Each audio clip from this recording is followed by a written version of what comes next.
பெரியாழ்வார் திருமொழியில் 1ஆம் பத்து 2ஆம் திருமொழியில் 21ஆம் பாசுரம். சுருப்பார் குழலி அசோதே முன் சொன்ன திருப்பாத கேசத்தை தென்புதுவை பட்டன் விருப்பால் உரைத்த 20ஓடு ஒன்றும் உரைப்பார் போய் வைகுந்தத்து ஒன்றுவர்தாமே. இப்போ இதுக்குள்ள அர்த்தம் பார்க்கலாம். 20 பாசுரமாக கண்ணனோட திருமேனி அழகை நன்னா நம்ம அனுபவித்தோம். அதனால இதுக்கு என்ன பலன்கிறத பலசுதியில் என்ன சொல்கிறாருன்னா, கண்ணனோட திருமேனி அனுபவிச்சே தான் பலன். அதுவே பெரிய பலனாச்சே.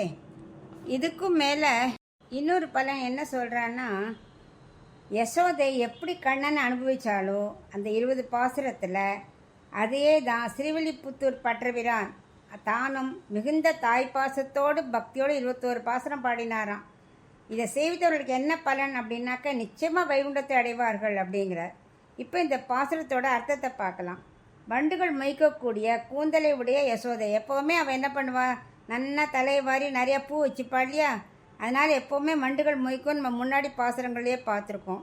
அப்படி வண்டுகள் மொய்க்கக்கூடிய கூந்தலை உடைய யசோதை முன்பு சொன்ன, அதாவது துவாபர யுகத்தில் எல்லாரையும் கூப்பிட்டு திருவடி முதல் திருமுடி வரை கண்ணன் அனுபவிங்கன்னு சொல்லி பல்லாண்டு பாட சொன்னாலியா, அப்படி அனுபவித்ததை பெரியாழ்வார் இந்த கலியுகத்தில் தானே யசோதையாக பாவித்து அந்த பாவத்தை தானே ஏறிட்டு கொண்டாராம். ஏறிட்டு கொண்டு எங்கே பாடினார், அழகான ஸ்ரீவில்லிபுத்தூர் பற்றபிரான் பெரியாழ்வார் தானே பாடினார் 21 பாசுரங்கள்.